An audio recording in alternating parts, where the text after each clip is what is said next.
Hey, my name is Chris. And I'm Pete. And we are LEGO Master Model Builders. In this episode of Build Like a Master, we're going to share some LEGO Master secrets to build this.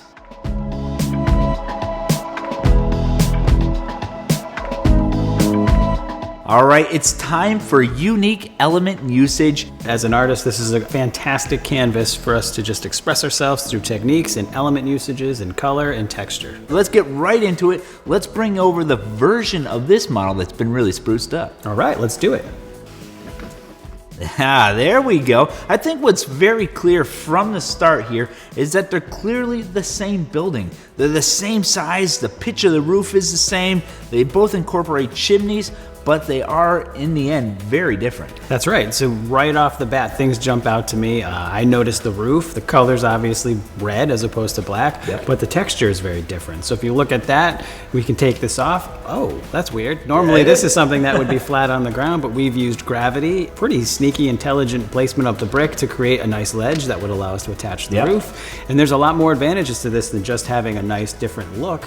Now we have a playable house. So we can, keep our minifigures inside, for instance, and we can reach in, we can play, we can have them doing all those fun things.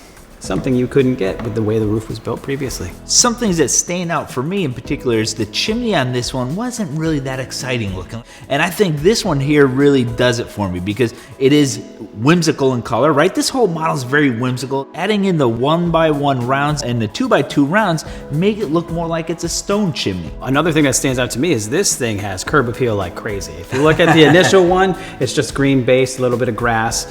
Here we've got pine trees, which are really awesomely designed just using 2x2 rounds, again stack built on a brown base. We've got these lily pads. It stands out and it really dresses the space and makes it much more inviting and appealing. Absolutely, and I think you kind of brought up a key fact here, and the fact that these planters aren't really built with anything that's really crazy as far as the design goes into it. It's just basically studs up building that you incorporate a little bit of sideways building to get that front grate on there to kind of make it look like a wooden planter of some sort, and then incorporating the brown plate on the top there to give you the effect that it's actually dirt.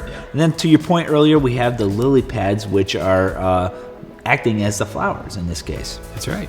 And I think one more thing that stands out to me is you can see this little texture stripe in the front with the yellow, so you got a pop of color, a change of texture, and that really does add detail, draws your eye in, and makes this much more exciting and inviting than the original canvas with just a gray wall with a black roof. Absolutely, and then the focal point of this model has to be the front entryway here, where we have the main doorway, and it's actually using sideways building in this case, but there's some unique element usage here because we actually have some lanterns here that are actually using clear, transparent minifigure heads as the bulb of the lantern.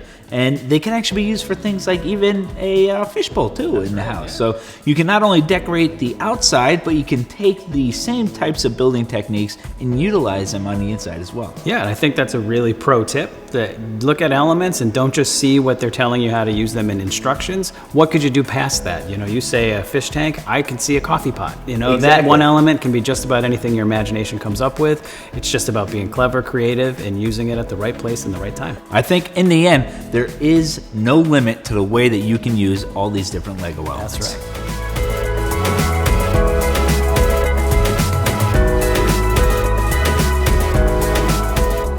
Now that you've learned some master secrets, we want to see how you put them to use. So share your masterpieces with us using #BuildLikeAMaster on Twitter or Instagram, then go check out the LEGO Master site. We may even showcase your builds.